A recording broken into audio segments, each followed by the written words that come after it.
If you want to hear what ultimate mastery of the English language sounds like, honestly, don't listen to some dusty professor reciting Shakespeare. No, definitely not. Right. Listen to two friends arguing over the bill at dinner. Or two colleagues locked in this massive disagreement about the future of their company, but without ever raising their voices. Yeah, that's where the real magic happens. Exactly. Because, we tend to think that being articulate means you're basically a walking thesaurus. You know, someone who uses a word like obfuscate instead of confuse. Oh, the people who drop a 5-syllable word into a casual chat just to prove they read a lot. Yes. We equate mastery with volume, like the sheer number of rare, complicated vocabulary words you just have locked in your brain. But today we're going to show you why that is just a complete myth. A total myth. The thesaurus approach to language is, well, it's essentially a parlor trick. Right. It creates this illusion of competence. But true mastery is almost never about showing off Byzantine vocabulary just for the sake of it. So what is it about then? It's about precision and appropriateness. And we're talking about the ability to navigate incredibly complex, emotionally fraught, or just intellectually dense situations with such seamless grace that the language itself almost becomes invisible. Oh, I like that. The language becomes invisible. Yeah. What you're left with isn't the memory of a fancy word. It's the profound human connection, or maybe the airtight logic of an argument. Right. Achieving that requires an exquisite blend of cultural awareness, an empathetic reading of the room, and syntactic agility. Syntactic agility. So, like, the ability to physically structure your sentences to diffuse tension before it even starts. Exactly. Which brings us perfectly to the source material we have on the table today. We are doing a deep dive into an incredible transcript that meticulously dissects what this absolute highest echelon of language proficiency, this C2 level of mastery, actually looks and sounds like in the wild. And this isn't a textbook list of grammar rules. No, not at all. We have transcripts of two distinct, highly realistic conversations. One is a high-level, extremely tense academic debate about educational policy between two professors. High stakes, but very theoretical. Right. And the other is an intimate, incredibly vulnerable, and existential chat between two old friends navigating massive midlife crises over dinner. Two very different arenas. But by analyzing these two vastly different scenarios, we get to observe the ultimate tools of human communication in real time. Yes. We get to strip away the mechanics of what these people are saying to look really closely at how they are saying it. We're looking at the architecture of how accomplished speakers navigate deep fundamental conflict without destroying their relationships. Our mission today is to extract those mechanics. We want to give you the cheat codes to human communication. Because whether you're a manager trying to learn how to argue with your boss without getting fired— Always a good skill. Always. Or, a partner trying to navigate a disagreement at home, or someone who just wants to support a friend without sounding condescending, the tools used in these conversations are entirely universal. They absolutely are. Okay, let's unpack this. To truly understand this level of mastery, we first need to look at how highly educated professionals handle fundamental core belief disagreements without the whole thing blowing up into a shouting match. So, the setting for our first dialogue is a post-faculty meeting coffee chat. Sounds casual. It's an informal setting, yeah. Yeah. But the stakes of the discussion are incredibly high because it touches on their life's work. Right. Their whole careers. Exactly. We're introduced to two academics. First, we have Dr. Margaret Chen, who is a professor of educational psychology with over 20 years of experience. Okay. And opposite her is Dr. Robert Thornbury, a comparative education specialist. Our source notes that Thornbury has just published a really controversial paper on assessment reform. So they are locked in a debate about one of the most contentious topics in modern education, which is standardized testing versus alternative forms of assessment. It's a minefield. It really is. And just to set the stage for you, we are going to dive deep into the arguments they make. But I want to be very clear here. Our goal here is absolutely not to take a side on the politics of standardized testing. No, not at all. Whether you love tests, hate tests, or haven't thought about a test since you were a teenager, our focus is purely on the masterful way these two characters construct their arguments. We're just reporting on the text. We're just looking at the intellectual battlefield. Exactly. So let's look at Dr. Thornbury's opening salvo. He is fiercely critical of high-stakes testing. Right. He argues that the current accountability framework in education is fundamentally flawed because, in his words, it conflates measurement with improvement. Which is a huge distinction. He challenges the underlying premise of the entire system right out of the gate. Oh, so Well, he states that we have built an educational infrastructure on the corporate assumption that what gets measured gets managed. oh, yeah, that classic business rule. Right. But he points out that in complex adaptive systems, like a school full of human beings with varied backgrounds and learning styles, that assumption completely falls apart. It just doesn't apply. No. And to support this, he brings in a concept from educational scholar Linda Darling-Hammond. He advocates for a massive shift away from what she calls assessment of learning toward assessment for learning. Okay, wait, let's pause right there, because those two phrases sound almost identical. Assessment of learning versus assessment for learning. It's the tiny shift. Yeah, it's just a prepositional shift from of to for. But looking at the source, it seems like there is a massive ideological universe hidden in that one word change. Oh, absolutely. What is the actual difference in practice? The difference is entirely about the timeline and the purpose of the data. Assessment of learning is your classic end-of-the-year standardized test. Think of it as a postmortem. A postmortem. So the patient is already dead, so to speak. Right. It happens after the learning is supposedly finished. It doesn't improve the educational outcome for that specific student in that specific moment. It just sorts them into a bucket and slaps a label on the school. Okay.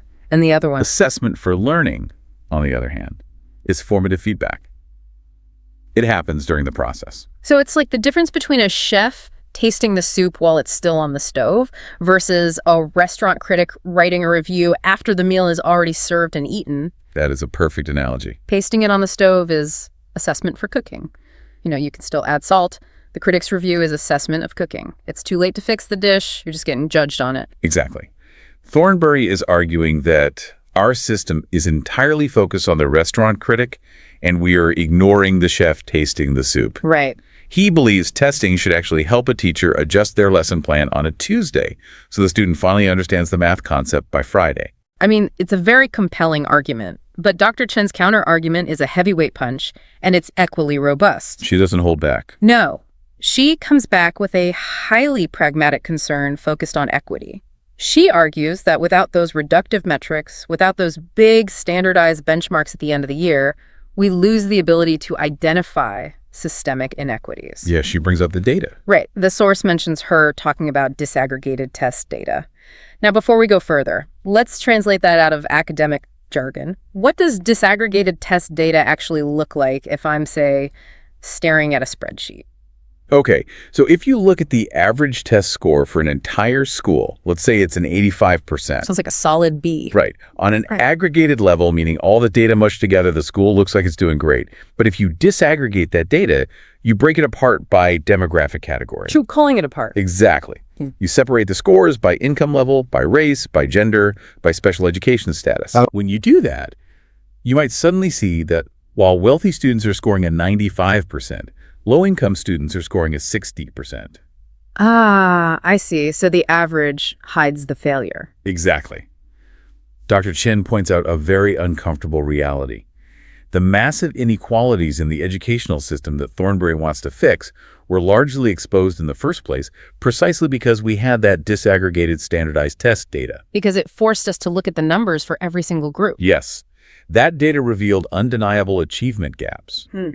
Her argument is that if you remove the standardized test, you might remove the stress for the students, but you also turn off the flashlight that is currently shining on systemic failure. Wow. Okay, so Thornbury wants localized formative assessment to help the individual student learn. Chen wants standardized systemic assessment to ensure the system isn't failing entire demographics. It's a classic tension between the micro and the macro. But here is where the source material points out the hidden layer we talked about in the intro. It's not what they are arguing, it's how they are arguing. What's fascinating here is the grammatical mechanics. The transcript highlights their profound use of two linguistic tools, hedging and concession. Okay, define those for us. Hedging is the use of linguistic devices to express hesitation or uncertainty, or to avoid making an absolute statement. It softens the blow of a critique. Right.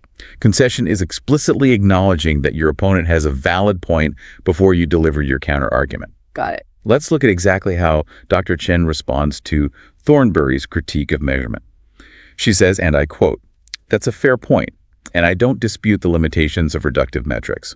Nevertheless, in the absence of some standardized benchmarks, how do we identify and address systemic inequities? That structure right there. That's a fair point, and I don't dispute X, nevertheless Y. That is the absolute hallmark of master-level argumentation. It really is. The best analogy I can think of for this is the martial art of Aikido. Oh, Aikido, I like where this is going. Yeah, because in a lot of martial arts, if someone throws a punch, you block it with force. You meet resistance with hard resistance. Right, force against force. In a bad, everyday argument, if someone makes a point, you immediately yell, no, you're wrong because...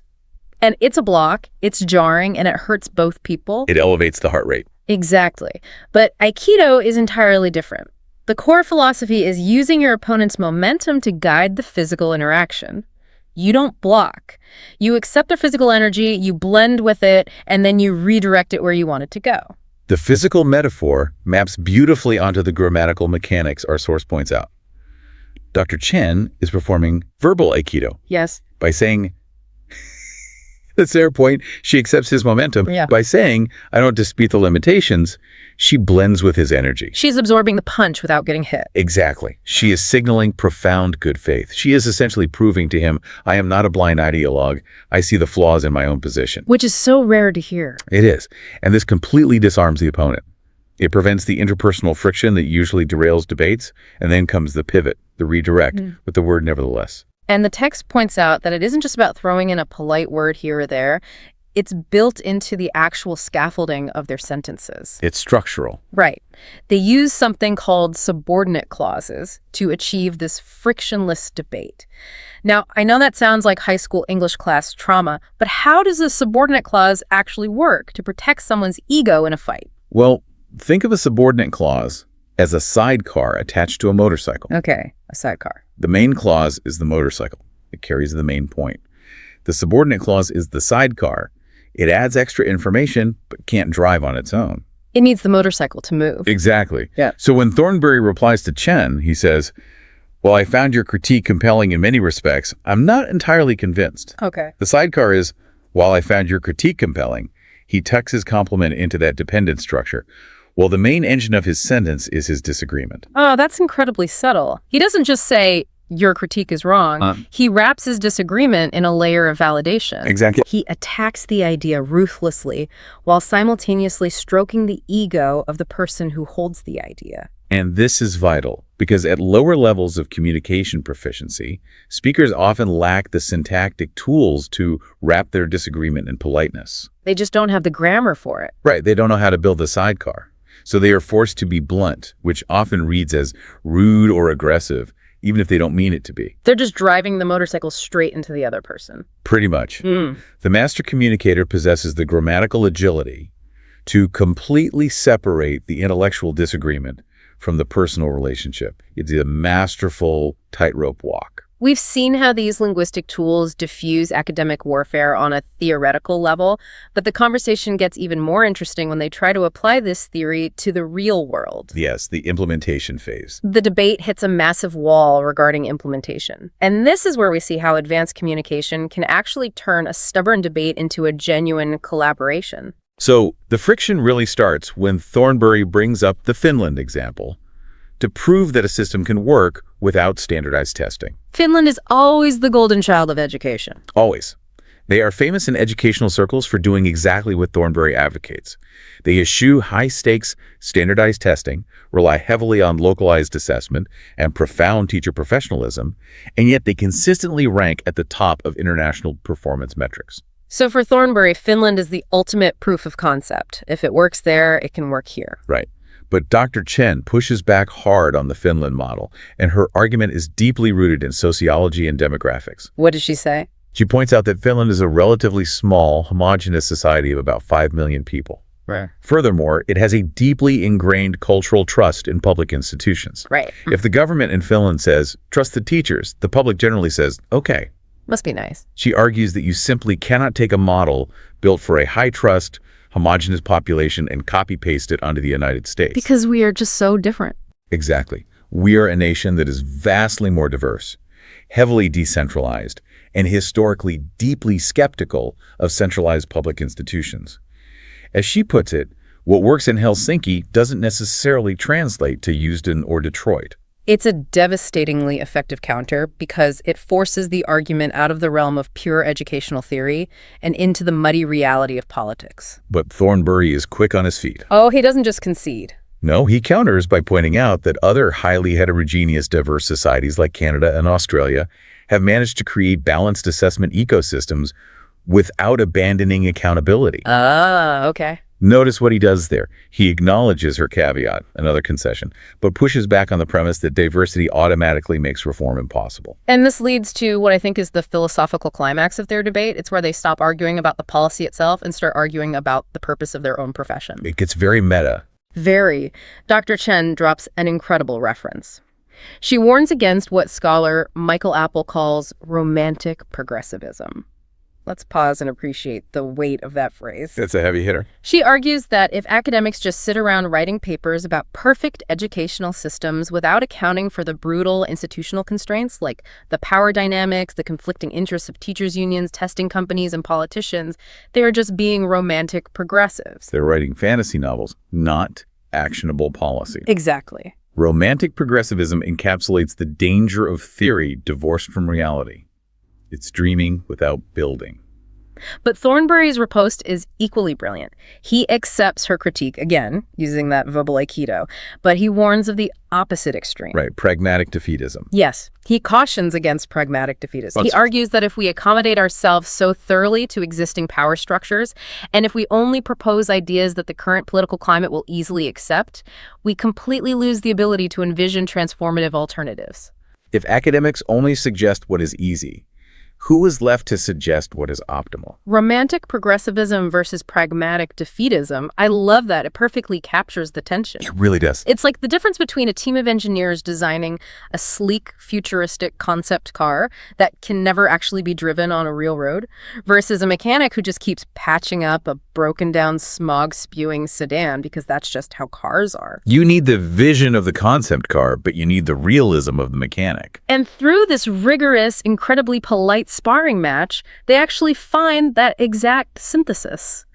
Dr. Chen suggests that perhaps the answer is research that is simultaneously visionary and pragmatic. Research that sets ambitious goals, but also charts realistic, politically savvy pathways to get there. Exactly. Thornbury realizes she just articulated the missing conclusion to his own paper, and they end up agreeing to co-author a follow-up piece together. It's the perfect resolution. Now, I can hear a listener thinking, okay, this is great if you have a PhD in education. But we have two professors using massive words in a faculty lounge, dropping names like Michael Apple and debating Finnish sociology. Is there a tangible, practical lesson here for someone who works in marketing or software development or healthcare? How does this translate to an everyday workplace disagreement? The underlying mechanism here is the deployment of cultural and intellectual capital, and it is used every single day in corporate environments. So it's not just for academics. Not at all. The tangible lesson is about how to invoke shared frameworks to accelerate problem solving. When Chen invokes Michael Apple or Thornbury invokes Finland, they aren't doing it to sound smart or to show off their vocabulary. Right. They are using these references as highly efficient cognitive shortcuts. Sort of like zipping a giant computer file before you email it, you compress a massive amount of data into one small phrase. That's a great way to think about it. Instead of spending 20 minutes explaining the history of theory divorced from reality, Chen says romantic progressivism, and Thornbury instantly understands the entire landscape of her critique. He downloads the zipped file in his brain. Exactly. In a corporate setting, this is analogous to referencing a task project, a well-known industry case study, or a shared business philosophy. Give me an example. If someone says, "We don't want another new Coke situation," they don't need to explain the history of the 1980s cola wars. Oh, right. Everyone knows what that means. They are instantly communicating the danger of alienating a core user base with an unnecessary redesign. It builds a bridge. It says, we speak the same language, we read the same reports, we are part of the same professional community, even if we are fiercely disagreeing on this specific budget proposal. It creates an in-group solidarity that survives the conflict. That is an incredibly powerful tool in any boardroom or Zoom call. You don't have to quote sociologists, you just have to know the shared language of your specific tribe. Correct. But as fascinating as the professional arena is, language obviously isn't just for the workplace. We've seen how these linguistic tools diffuse academic and professional warfare, But do they actually hold up when the stakes are deeply personal and emotional? That's a whole different ballgame. What happens when the setting isn't a university, but an intimate dinner, and the conflict isn't about policy, but a person's entire sense of self? So our source material takes us completely out of the faculty lounge and into an upscale restaurant. A shift in scenery. Big time. We meet two friends, both in their mid-40s.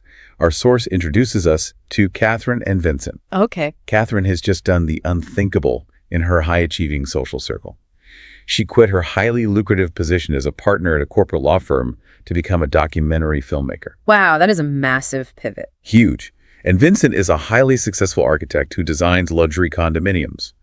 But he's quietly suffering from a profound sense of disillusionment with his own career trajectory. This is the classic midlife reckoning, but the language they use to dissect their own souls is just staggering. It really is. Let's look at Catherine's existential crisis first. She's trying to explain to Vincent why she walked away from a partnership track, ridiculous money, and total financial security. Which is hard for a lot of people to understand. Exactly. She describes feeling an overwhelming sense of fraudulence and futility. She realized that she had optimized her entire life for the wrong variables. She tells Vincent that she initially went into law for highly pragmatic reasons. She mentions her parents were immigrants, so financial security and establishing a foothold were paramount. That is a deeply relatable, heavy pressure. Definitely. But eventually, her career devolved into mere accumulation. Accumulation. Billable hours, prestige, adding zeros in a bank account, but zero actual meaning. She has this haunting line where she points out that while Vincent's buildings might endure for centuries, her legal contracts just dissolve into archives. Nobody remembers a great contract. Right. The word accumulation does so much heavy lifting in her narrative. It reduces an elite, highly coveted career to the mindless gathering of mass. It's a critique of the sheer inertia of success. And Vincent deeply resonates with this. He is having his own profound crisis of meaning. What's his crisis? Well, he is designing luxury condos, but he realizes these buildings are the epitome of gentrification. He knows they are actively displacing long-term residents. Oh, man. He is looking at his life's work, 7 years of grueling architectural education, 20 years of high-stress practice, and asking if this was truly what he was preparing for. And to make sense of this profound modern anxiety, they turn to cultural references, much like the academics did, but in a totally different register. Here's where it gets really interesting. I noticed this in the text, and it's fascinating. Vincent uses a concept from Buddhist philosophy to describe their specific flavor of burnout. Yes, the hungry ghosts. He talks about hungry ghosts. For those who aren't familiar with Eastern philosophy, hungry ghosts are beings in Buddhist cosmology that have enormous, insatiable appetites, like giant, distended stomachs, but they have these incredibly tiny mouths and thin necks. So they can never eat enough. Right. They can never, ever eat enough to satisfy their hunger. They are perpetually starving no matter how much they consume. It's a vivid image. It is. Vincent uses this ancient religious image as a metaphor for the modern hedonic treadmill of their elite professional lives. They just keep acquiring money, status, and luxury, but the mouth to their soul is too small to actually take any nourishment from it. It is a devastatingly apt metaphor. And again, it demonstrates how master-level language utilizes cultural capital not for intellectual posturing, but for deep, emotional meaning-making. Right. By calling themselves hungry ghosts, Vincent captures a complex psychological state of yearning and emptiness that would take a paragraph of standard English to explain. He zips the file again. Exactly. And he continues this synthesis by bringing in urban planning history to describe his specific unique guilt as an architect. He compares his career trajectory to the historical conflict between Robert Moses and Jane Jacobs. I want to make sure everyone follows that reference because it's so critical to understanding his pain. Robert Moses was the master builder of mid-20th century New York. Right, he built highways, bridges, massive infrastructure. But his legacy is heavily criticized today because he built for capital and for cars. He often bulldozed vibrant, low-income neighborhoods just to build an expressway. And Jane Jacobs. Jane Jacobs was the grassroots urbanist and activist who fought him, arguing that cities should be built organically for the actual communities that live in them. So Vincent looks in the mirror and realizes he went to school wanting to be Jane Jacobs, building for the community, but he somehow became Robert Moses, building monuments to wealth that push people out. It's the painful realization that you've become the antagonist in your own ideal narrative. And Catherine's documentary project touches on a similar theme of displacement, but an internal psychological one. What's her documentary about? She wants to film first-generation professionals who achieve elite success, but feel entirely estranged from their roots. She uses sociological terms like class straddling or cultural homelessness. Cultural homelessness. These are people who have successfully assimilated into elite corporate worlds, but they've paid a massive psychic cost. They feel like they don't belong in the boardroom, but they can't relate to their old neighborhood anymore either. While I was reading this section of the transcript, I noticed something jarring, but really impressive. They are jumping from discussing highbrow sociological theories and Maslow's hierarchy of needs straight into basically crying over their wine about how lost they feel. It's quite the swing. It feels almost like giving yourself therapy using college textbooks. What is the linguistic term for that ability to bounce between those two extremes so smoothly? If we connect this to the bigger picture, linguists refer to that as register flexibility. Register flexibility. Register refers to the level of formality and the specific vocabulary associated with a particular context. Academic writing is a formal register. Casual slang with your childhood friends is a different register. Speaking to a toddler is yet another. Exactly. What makes this conversation the pinnacle of proficiency is how Catherine and Vincent seamlessly shift between registers within a single breath. So they don't get stuck sounding like a textbook when they are trying to be human. Precisely.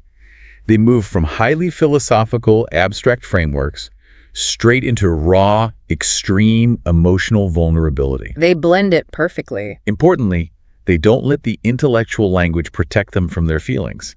They use the intellectual language to surgically examine their feelings. That's a great way to put it. They are taking the cold, analytical tools they learned in elite universities and applying them directly to their own bleeding hearts. It prevents the conversation from devolving into a simple venting session, elevating it into a profound process of self-discovery. But this dialogue isn't just about two successful people having an existential crisis over expensive food. Because they possess such sophisticated communication skills, we get to see something incredibly practical. We get to see how one friend actively uses language to coach the other into fundamentally changing their life. Yes, the conversation moves from diagnosing the problem to trying to find a cure. What's Vincent's cure? Vincent confesses that his secret fantasy isn't to build luxury condos. His dream is to design truly dignified, beautiful, affordable housing. That's an amazing pivot. He recognizes the desperate need for it, noting that people with the fewest resources are typically subjected to the most dehumanizing institutional design. He wants to change that, but he feels entirely trapped. He brings up his mortgage, his kids' private school tuition, his professional prestige, what he brilliantly terms as architecture of obligation. Architecture of obligation. I mean, as an architect, his life is literally built out of constraints. He designed his own trap. He really did. To me, this feels like the ultimate expression of the sunk cost fallacy. He's put 20 years into this specific version of success, and walking away feels like setting fire to the building he just finished. It's terrifying. Or it's like putting on a bespoke, custom-tailored suit that you spent a fortune on 10 years ago, but now it's 3 sizes too tight. You can't breathe in it, but you refuse to take it off because it was so expensive. That's exactly how he feels. So how does Catherine respond to this? If this were a standard surface-level conversation, a friend might say, "Oh man, that sucks, but you have to pay the bills." Right, the pragmatic response. Or they might go the toxic positivity route and say, "Just follow your dreams, man. Quit your job tomorrow." And Catherine does neither of those things, because neither is actually helpful. Instead, she engages in masterful conversational coaching. What does she do? She uses probing, precise questions to dismantle his assumptions. She asks, "What's stopping you?" And when Vincent lists the brutal economics, the massive pay cut, and the fact that his high-end colleagues would view it as career suicide, Catherine doesn't argue the facts. Because she knows the facts are true. Right. Instead, she shifts the paradigm.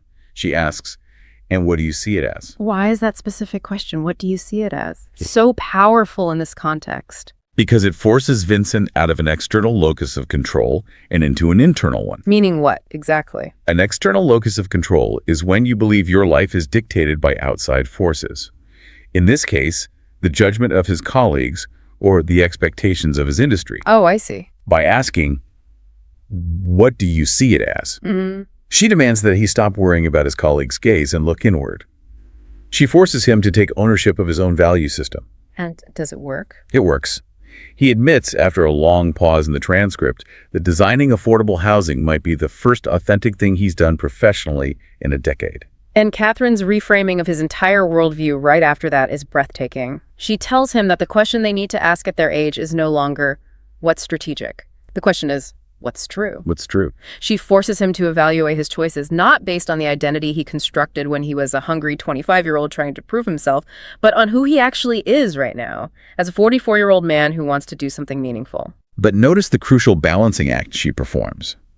She delivers this intense, almost aggressive life coaching, but she immediately mitigates the pressure so he doesn't feel attacked. How does she mitigate it?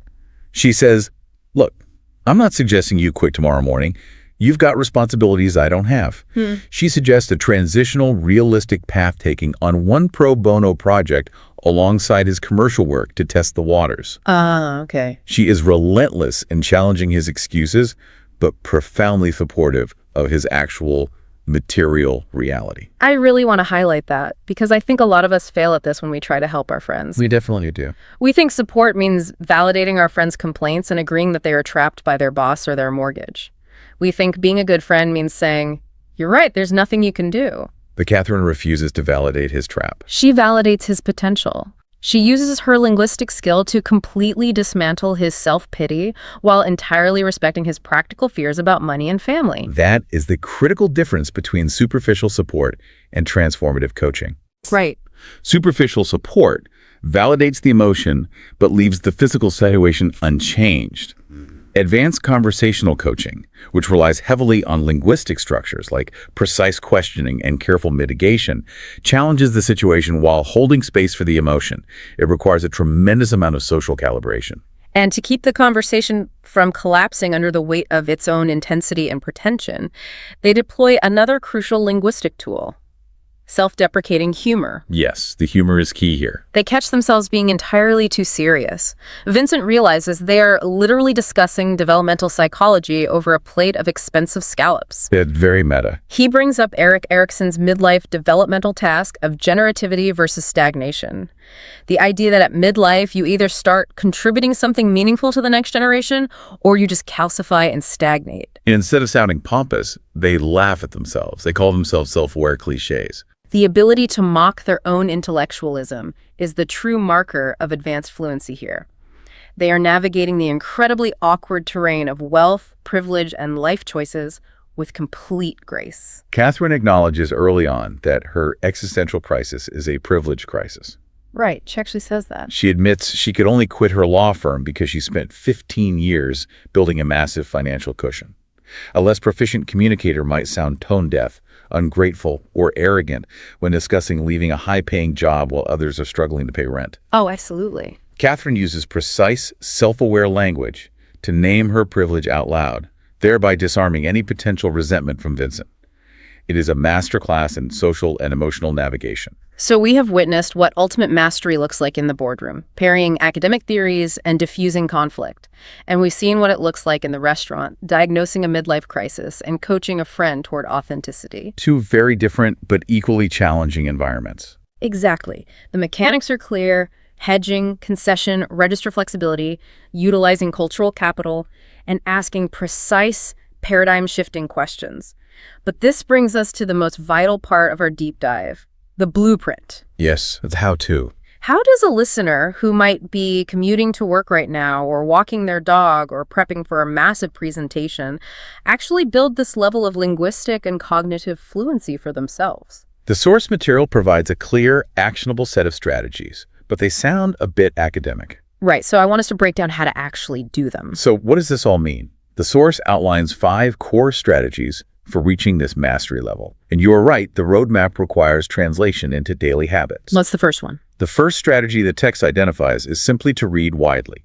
As we saw with both pairs of speakers, their advanced communication was deeply dependent on cultural knowledge. Okay, that makes sense. You cannot reference Michael Apple, the Finnish education model, Robert Moses, or Buddhist philosophy if you haven't engaged with different genres and disciplines. Linguistic mastery requires immense intellectual curiosity. But let me push back on that. Read widely sounds great if you are on a sabbatical in a cabin in the woods. Sure. But if I'm working 60 hours a week, managing a household and trying to get to the gym occasionally. I don't have time to sit down and read heavy sociology texts or 800-page biographies of urban planners. Most people don't. How does a modern, busy professional actually implement this? It's a fair point, and the answer lies in curating your passive inputs, rather than adding massive new tasks to your to-do list. Curating passive inputs. You don't have to read dense academic tomes. Reading widely today means diversifying your information diet. Oh, yeah. If you only listen to podcasts about your specific industry, let's say you work in tech, so you only listen to tech news, you are building a very deep but very narrow vocabulary. To build cultural capital, you need to cross-pollinate. Cross-pollinate. Like listening to something completely unrelated. Exactly. Swap one of those tech podcasts for a well-produced show about history or behavioral economics or philosophy. Subscribe to one newsletter outside your field. The goal isn't to become an expert in Buddhism or urban planning. Right. The goal is to expose your brain to the vocabulary and the metaphors used in other disciplines. You are stockpiling cognitive shortcuts that you can later use in your own field. Okay, so it's about changing the menu, not necessarily eating more food. That makes sense. You have to feed the machine diverse ideas if you want it to output complex metaphors. Perfectly said. What is the second strategy? The second strategy the source extracts is to practice extended discourse. Now, I assume this means moving beyond the short transactional exchanges of daily life. Like ordering a coffee or sending a 2-sentence Slack message. Or giving a 30-second status update at a stand-up meeting. None of that will build these master-level muscles. Exactly. Extended discourse means the ability to hold the floor. You have to practice developing a premise, providing evidence, acknowledging counterarguments, and concluding a complex thought without losing your audience or losing your train of thought. But how do you practice holding the floor without just becoming the annoying person in the meeting who won't shut up? Nobody wants to be that person. Right. Nobody likes the guy who monologues for 5 minutes straight. The key to extended discourse isn't just talking longer. It's structuring your thoughts more clearly so that people actually want to keep listening. How do you do that? You practice this by intentionally structuring your arguments before you speak. Instead of just jumping in with a fragmented thought, you practice saying things like, I have two main concerns with this proposal. First, the budget timeline. Second, the impact on the user experience regarding the timeline. Oh, I see. By signposting your argument, you are practicing extended discourse while remaining incredibly respectful of the listener's attention. You're giving them a map of where you're going. That's incredibly practical. What's the third strategy? The third strategy mentioned in the text is paying meticulous attention to pragmatics. Pragmatic. Pragmatics, as we discussed, is the study of how context influences meaning. It's the how of language, not just the what. It's learning how to hedge, how to concede a point gracefully, and how to maintain a relationship while fiercely debating an idea. Like Dr. Chen saying, that's a fair point, nevertheless. Exactly. To actively practice pragmatics, you have to start auditing your own communication, especially in low-stakes environments. How do we audit ourselves? Before you send your next email where you disagree with a colleague, read it out loud. Are you blocking their punch, or are you doing conversational Aikido? Oh, wow. Did you acknowledge their valid concern before you stated your disagreement? You can literally practice writing the sidecar, the subordinate clause. Like, while I understand the marketing team's desire to push the launch date, I am concerned about the engineering backlog. Yes. You have to practice the physical construction of these sentences until they become muscle memory. Okay, so that's pragmatics. Strategy number 4. The fourth strategy is to think abstractly. To reach the upper echelons of communication, you have to move beyond concrete, immediate situations. You need to be able to zoom out. Zoom out. What does that look like in practice? The best way to practice this in your daily professional life is to constantly challenge yourself to connect the micro task to the macro implication. Okay. If you are discussing the dimensions of a new product packaging, can you zoom out to discuss the sustainability ethics behind the material choice? Ah, I see. If you are talking about the interface of an app, can you zoom out to discuss the cognitive psychology of the user? The master communicator is always toggling between the granular details and the grand philosophy. It's the zoom in, zoom out method. I like that. Yeah. And finally, the fifth strategy. The fifth strategy, which I think is the most encouraging, is appropriateness over complexity. Appropriateness over complexity. Mastery does not mean using convoluted sentences just to show off. A truly masterful speaker knows exactly when to use a complex conditional clause and when a simple three-word sentence is more devastatingly effective. Like when Catherine looked at Vincent and asked, "What's stopping you?" Exactly. She didn't use a $50 word. She used basic vocabulary, but the pragmatic timing was brilliant. True fluency is about using the exact right tool for the job, not just reaching for the heaviest tool in the box. That is the ultimate takeaway regarding the mechanics. But the source material explicitly acknowledges that reaching this level is hard. Very hard. It is a long game. It features frustrating plateaus where you will feel like your communication skills aren't improving at all. It requires immense patience. But it is entirely achievable because, as we have outlined, it is a set of learnable habits, not an innate genetic gift. You aren't born knowing how to concede an argument politely. You practice it. But the text makes a vital distinction here about active versus passive learning, and this is where the rubber meets the road for anyone listening to us right now. This raises an important question about how we consume information. Because listening to deep analytical podcasts like ours is wonderful for passive exposure. It helps you recognize the patterns. It helps you understand what hedging sounds like when you hear it. But passive exposure alone will never get you to actual mastery.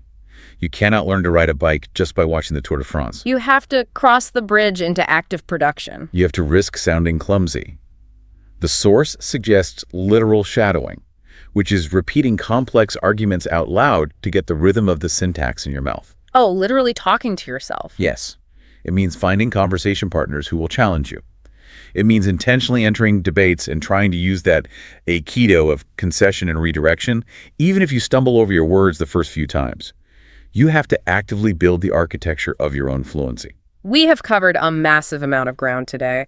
We have traveled from the theoretical trenches of educational reform, where two professors parried over the future of a nation's children, all the way to the highly intimate vulnerabilities of a midlife career pivot over dinner. It's been quite the journey. But what remains constant across both scenarios, what truly links Dr. Chen's academic debate to Catherine's emotional coaching, is that advanced communication is not fundamentally about vocabulary. It is the ultimate tool for human connection. The linguistics serve the relationship, not the other way around. The language is really the vehicle. The destination is always mutual understanding, progress, and empathy. Absolutely. If you can remember to hedge your criticisms, concede your opponent's valid points, seamlessly shift your register to meet the emotional needs of the moment, and draw on shared cultural frameworks to build bridges, you will navigate the most difficult situations in your life with grace. Exactly. Whether you are prepping for a high-stakes board meeting tomorrow morning, trying to lead a skeptical team through a messy corporate reorganization, or you are just sitting down for coffee to support a dear friend who is going through a devastating personal crisis, the tools we dissected today are immediately applicable. They apply everywhere. But I want to leave you with one final provocative thought to mull over, inspired directly by Catherine and Vincent's conversation. Ooh, what is it? In their dialogue, Catherine makes an incredibly poignant observation. She says that we spend our 20s constructing these elaborate, rigid identities, putting on the armor of our professions, trying to prove we belong. Right. And then we spend our 40s frantically trying to dismantle them, trying to find the human underneath the armor. It is a profound summation of the trajectory of adult development. We build the prison, and then we have to figure out how to escape it. So I want you to think about the words, the phrases, the arguments, and the conversational habits you use every single day. Look closely at your own linguistic architecture. Are the words you use building an identity that reflects who you truly are right now in this exact moment? It's a tough question to ask yourself. Or are you just communicating on a hedonic treadmill, saying the things you think you are supposed to say, playing a role in someone else's idea of what your life should look like? Language isn't just how we describe the world. It is the very tool we use to construct our reality. Make sure you are using your words to build a reality you actually want to live in.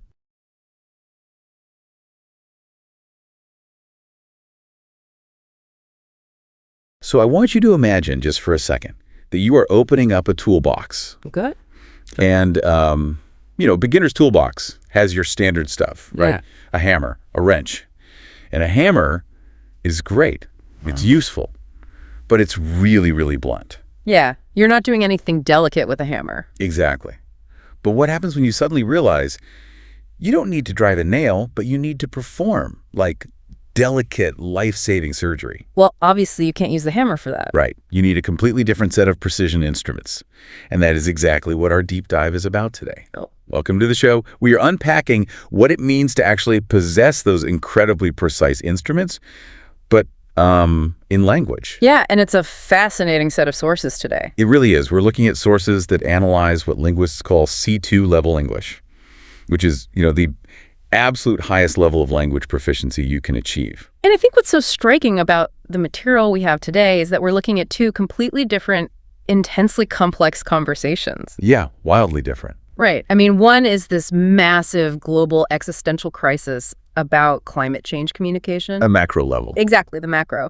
And then the other is this deeply intimate, very emotional crisis of two adult siblings managing their aging parents, the micro level. Which on the surface, those two things have absolutely nothing to do with each other. Right. But the overarching theme of our sources today establishes that they require the exact same linguistic tools. Because true language mastery, like real C2 fluency, isn't just about memorizing the dictionary. No, not at all. It's not about using giant words or super complicated grammar just to sound smart. Right. It's about having the emotional intelligence and the intellectual flexibility to hold multiple truths at once, to navigate these impossible dilemmas. Yeah, to really engage with the gray areas of human existence. That's the real precision instrument. Absolutely. So to really understand how advanced language can heal, say, a fractured personal relationship, we have to start macro. We have to look at how it navigates global survival. Which brings us to the first part of our source material. This incredibly tense conversation between a veteran climate journalist named Diana and a prominent climate scientist, Dr. Nathan Rivera.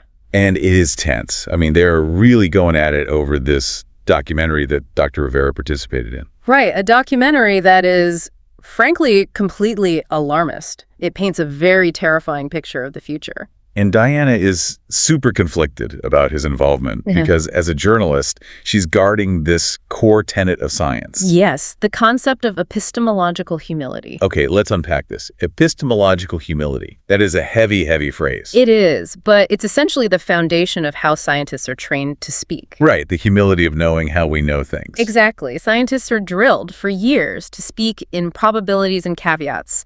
They don't deal in absolutes. So they won't say, like, the world will end on Tuesday. Right. They will say there's a high probability of severe disruption given current variables and so on. Which is great for a peer-reviewed paper.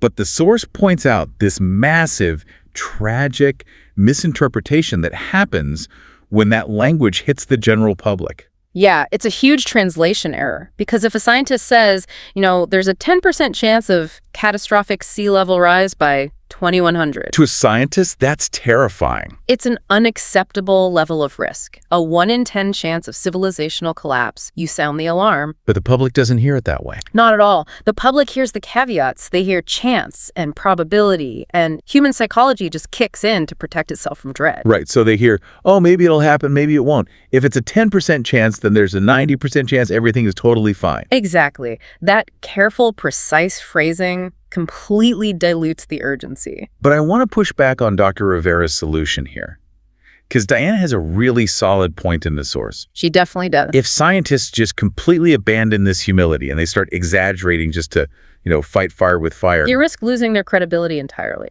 Exactly. Don't they just become propagandists at that point? Well, Rivera has a very specific defense for this. He argues that they are engaged in asymmetric warfare. Asymmetric warfare.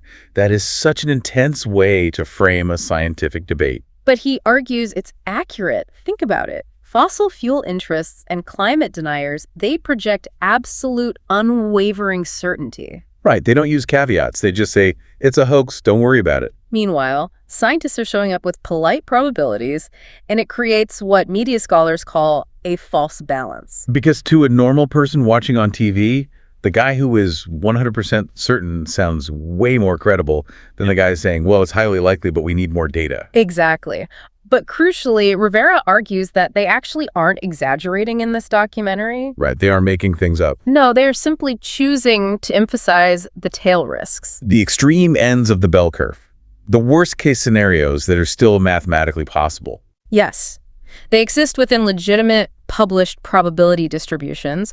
They're just choosing to point the spotlight directly at them now. Which naturally leads us to ask, well, why now? And who are they actually trying to convince with this shift in strategy? And that brings up the principle of asymmetric consequences, which is fascinating. Also known as the precautionary principle. Right. It's this idea of, well, what happens if we're wrong? If we overestimate the climate risk and we transition to clean energy too fast? We get a really clean planet and slightly faster economic shifts. Oh no, what a disaster. Exactly. It's not a catastrophe. But if we underestimate it, we literally condemn future generations to irreversible ecological collapse. Right. The consequences of being wrong are wildly asymmetric. But here's where it gets really interesting, because Diana pushes back again and she says, okay, sure, the math checks out. But apocalyptic messaging often completely backfires. It does. Psychologically, it can be paralyzing. Right. It creates this intense climate anxiety. People feel completely powerless against this massive existential threat. So they shut down. They disengage. They move into denial because the reality is just too heavy to carry around every day. Yeah, it's like realizing the choir you're preaching to is actually fast asleep. So you start screaming at them. You're not going to wake them up. You're just going to make them resent you. But Rivera has a profound realization here. He completely pivots his strategy. Because he realizes the persuadable middle is a myth. Yes, that group of purely logical people who are just sitting around waiting for the right graph or the perfect data point to finally make up their minds. They don't exist. Or at least they're a tiny fraction of the population. Exactly. Rivera admits that this terrifying documentary was never meant to convince skeptics. Because skeptics already think it's a conspiracy anyway. Right. The film was made to activate the already convinced. The people who intellectually know climate change is real, but they aren't actually doing anything about it. Millions of people. They accept it, but they lack urgency. Rivera's goal with this advanced communication is to push them from passive intellectual acceptance into active emotional urgency. He needs them to feel it, not just know it. Yes. And to do that, Rivera actually admits something deeply personal in the transcript. Oh, this part was striking, where he talks about his own emotional detachment. Right. He says that maintaining this strict, scientific emotional detachment while studying the literal collapse of human civilization. He says it feels almost obscene. Obscene, that is such a powerful word from a scientist. It really is. It represents a total breakdown of that detachment. Yeah. He's actively choosing authenticity and emotion over dispassionate analysis. Because the dispassionate analysis wasn't working anymore. And man, that breakdown of emotional detachment in a global crisis perfectly mirrors the intense emotional entanglement of a private family crisis. It really is a seamless transition. We're moving from the ethics of saving the world to the messy, complicated reality of saving our parents. Right. So let's look at the second situation in our source material. We have these two adult siblings, Rebecca and Michael. And they are trying to navigate their parents' rapidly declining health. And the dynamics here are a complete powder keg. You have Rebecca, who is local. She's doing all the heavy lifting. 4 to 5 days a week, she's cooking, managing medications, basically acting as the life manager for their parents. And then you have Michael, her brother, who lives 3,000 miles away. Right. He visits maybe once a quarter. So right away, you have this massive imbalance of labor and geography. But there's a specific crisis forcing this conversation now. The father's cognitive decline. Yeah, it's getting dangerous. He left the stove on for hours. The only reason the house didn't burn down is because the mother smelled the gas. And the mother has her own severe mobility issues. The stairs in their house are becoming genuinely dangerous. But of course, the father refuses to admit anything is wrong. Classic denial. And the mother has spent 60 years deferring to his decisions. She's not going to suddenly start contradicting him now, even if her own safety is at risk. So if you're Rebecca and your brother flies in from across the country after you've been doing this alone for a year, the resentment must be just astronomical. Oh, the tension is incredibly high. So what does this all mean for how we actually talk to our families? Like, how do you even start a conversation fraught with this much resentment without it just immediately turning into a screaming match? This is where we see true C2 level mastery in action. We look at Michael's high stakes opening. Right, because he could so easily just walk in and start giving orders. Which would be disastrous. Instead, he doesn't get defensive at all. He immediately validates Rebecca. He owns his absence right up front. He says, "You've been dealing with this largely alone, and that's not fair." No caveats. No, but I've been busy with work. Exactly. This is incredibly emotionally intelligent communication. By stating that unfairness as a fact, he completely diffuses the tension. He takes away her need to fight him, to prove how hard she's been working. And because he creates that safe linguistic space, Rebecca is able to demonstrate what the source calls emotional granularity. Emotional granularity. I love that term. It's crucial. She doesn't just say, "I'm mad." She breaks it down. Right. She articulates that she's angry at the situation itself. She's angry at the unfairness of geography. She's angry at her parents for aging, which is a very difficult thing to admit. And she's angry at herself because she feels resentful when society tells her she should just feel grateful to care for them. That ability to parse those distinct emotions is a hallmark of high-level proficiency. But even with all that emotional air cleared, they still have a massive logistical nightmare to solve. Right, the feelings are validated, but the stove is still dangerous. They have to use language to untangle some deeply competing, agonizing truths, because they have very different ideas on how to fix this. They really do. Rebecca wants assisted living, a graduated care community. Which makes sense for her.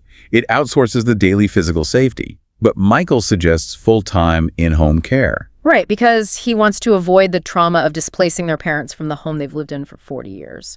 So you have this huge tension, financial sustainability, because in-home care burns through their savings in like 3 to 4 years. Versus emotional continuity. Safety versus autonomy. It's an impossible decision. And this leads to what is arguably the most poignant moment in the entire source material. Yes, the ultimate vulnerability.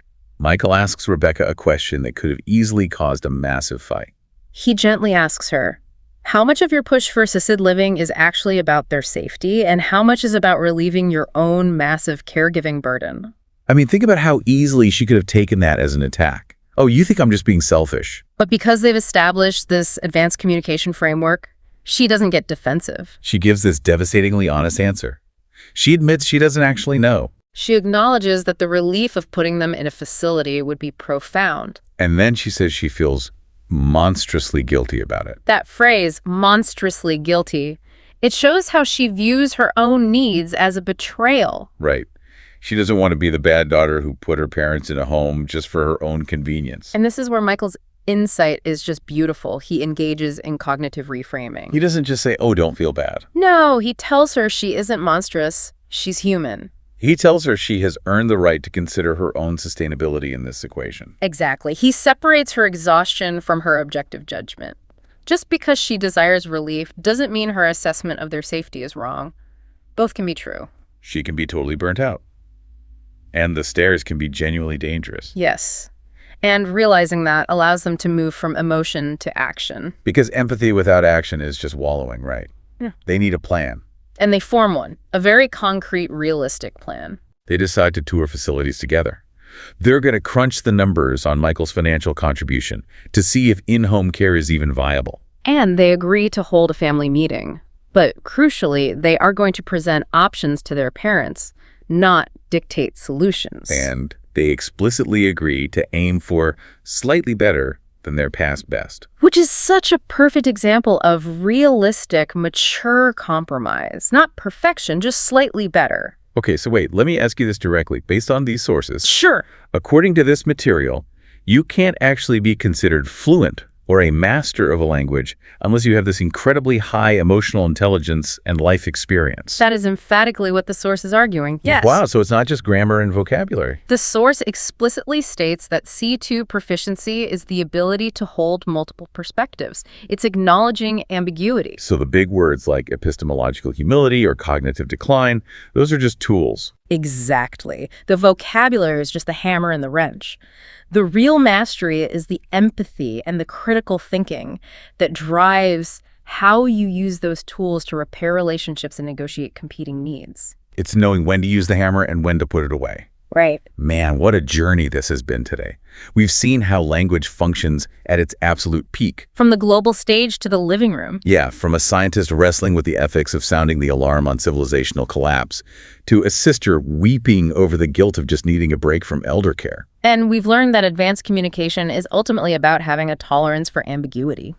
But, as we wrap up, I want to leave you, the listener, with a final lingering question to to ponder. And it's a tough one because it builds on everything we've talked about, but introduces a totally new angle. Right. We've spent this entire time marveling at how advanced language helps two capable speakers navigate impossible dilemmas together. But what happens when the person across the table from you loses the capacity or the willingness to share that linguistic space? Like an aging parent who is slipping further into cognitive decline and literally cannot process the nuance anymore. Or a deeply entrenched climate denier who just absolutely refuses to engage in good faith. When the other side can no longer meet you at that high level of emotional and intellectual nuance, does our beautiful, sophisticated language become a barrier rather than a bridge? It's a really profound question. Can language fix a connection when the other person has unplugged their end of the cord? Something to think about. Thank you so much for joining us on this deep dive today. We really appreciate you being here. Thanks for listening. We'll see you next time.